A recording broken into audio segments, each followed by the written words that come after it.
প্রতারণার ফাঁদে পড়ে এইচএসসি পরীক্ষায় বসা হলো না সুচির। বাবাকে সঙ্গে নিয়ে বিভিন্ন দপ্তরে দপ্তরে ঘুরেও মিলল না কোনো সুরাহা। তাই কোনো সমাধান না পেয়ে পরীক্ষা কেন্দ্রের সামনেই বুক ভরা আর্তনাদ নিয়ে দাঁড়িয়ে এই শিক্ষার্থী। দেশজুড়ে এইচএসসি পরীক্ষা শুরুর দিন কলেজে এসে কান্নায় ভেঙে পড়ে নাটোরের লালপুর উপজেলার আব্দুলপুর সরকারি কলেজের বিজ্ঞান বিভাগের এই শিক্ষার্থী। সহপাঠীরা পরীক্ষা কেন্দ্রে অংশ নিলেও প্রবেশপত্র না থাকায় পরীক্ষায় অংশগ্রহণ করতে পারেননি সুচির অভিযোগ, অনলাইনে ফরম পূরণে জটিলতা দেখা দিলে কলেজের অফিস সহকারী অমিত কুমার সরকার ৩৫০০ টাকার বিনিময়ে তা পূরণ করে দেওয়ার আশ্বাস দেয় তাকে।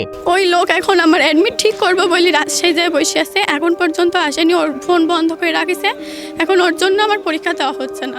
আশ্বাস অনুযায়ী টাকা দিলেও সুচির ফরম জমা না দিয়ে পরীক্ষার আগের দিন থেকেই কলেজে অনুপস্থিত অমিত সরকার। পরে তাকে না পেয়ে বাবাকে সঙ্গে নিয়ে বিভিন্ন দপ্তরে ঘুরেও কোনো সুরাহা পায় না সুচি।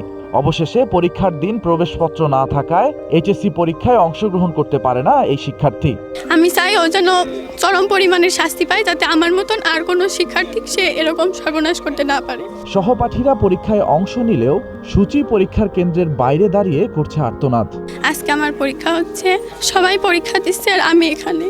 মেয়ের উচ্চশিক্ষার পথ অবহেলার কারণে বাধাগ্রস্ত হওয়ায় এই ঘটনার নিরপেক্ষ তদন্ত করে দায়ীদের দৃষ্টান্তমূলক শাস্তি দাবি করেন ইশরাত জাহান সুচির বাবা ইমামুল হক। ভবিষ্যতে এমন ঘটনার পুনরাবৃত্তি যেন আর না হয় সেদিকে নজর রাখার দাবিও জানান তিনি। আমার মেয়ে 2026 সালে বিজ্ঞান বিভাগের এসএসসি শিক্ষার্থী ছিল। ফর্ম ফিল আপের সময় পাশেই করিমপুর বাজার, ওখানে ফর্ম ফিল আপ করতে আসার পরে কম্পিউটারের একটু সমস্যা ছিল।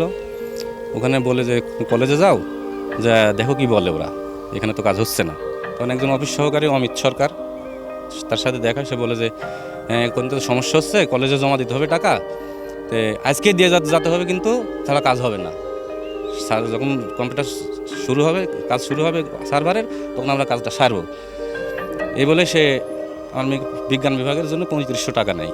তার পরবর্তীতে যখন এসে জিজ্ঞাসা করে যে স্যার আমার কাজটা হয়েছে কি না, হ্যাঁ তোমার কাজ হয়েছে, রিসিভ আমি অফিসে জমা দিছি, তোমার কাজ হয়ে গেছে, তুমি চলে যাও।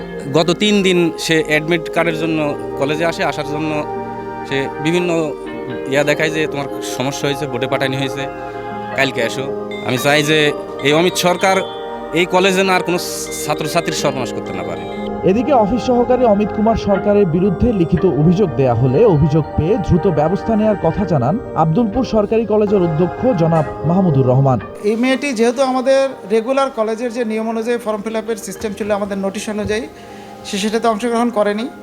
তারপরেও যখন আমি দেখেছি যে না, এই মেয়েটা নির্বাচনী পরীক্ষায় উত্তীর্ণ ছিল, যেভাবেই হোক ও মিসগাইডেড হয়েছে, তার জন্য আমরা যদি কিছু করতে পারি সেজন্য আমরা বোর্ডের চেয়ারম্যান মহোদয়ের সাথেও কথা বলেছি। এই যে কর্মচারী যে এই কাজটা করেছে আমাদের এখানে, যারা তার দ্বারা প্রতারিত হয়েছে, বিশেষ করে এই মেয়েটা, তারা যদি কোনো লিখিত অভিযোগ দাখিল করে, আমরা অবশ্যই সে কর্মচারীর বিরুদ্ধে বিভাগীয় ব্যবস্থা নেব ইনশাআল্লাহ। ইশরাত জাহান সুচি, তার বাবা এবং আরও যে প্রতারণার শিকার হয়েছেন যে সকল শিক্ষার্থী, সকলের দাবি এই অমিত সরকারকে দ্রুত এখান থেকে চাকরিচ্যুত করা হোক এবং পরবর্তীতে যেন এই শিক্ষার্থীদের বা আরও অন্যান্য শিক্ষার্থীদের এমন দুর্দশা না হয়, সেটি যেন এই কলেজ কর্তৃপক্ষ এবং প্রশাসনিক যারা আছেন, শিক্ষা কর্মকর্তা সহ সংশ্লিষ্ট যারা আছেন, তারা যেন এই বিষয়টি গুরুত্ব সহকারে দেখেন, সেটাই প্রত্যাশা করেছেন এই শিক্ষার্থী এবং শিক্ষার্থীর অভিভাবকরা।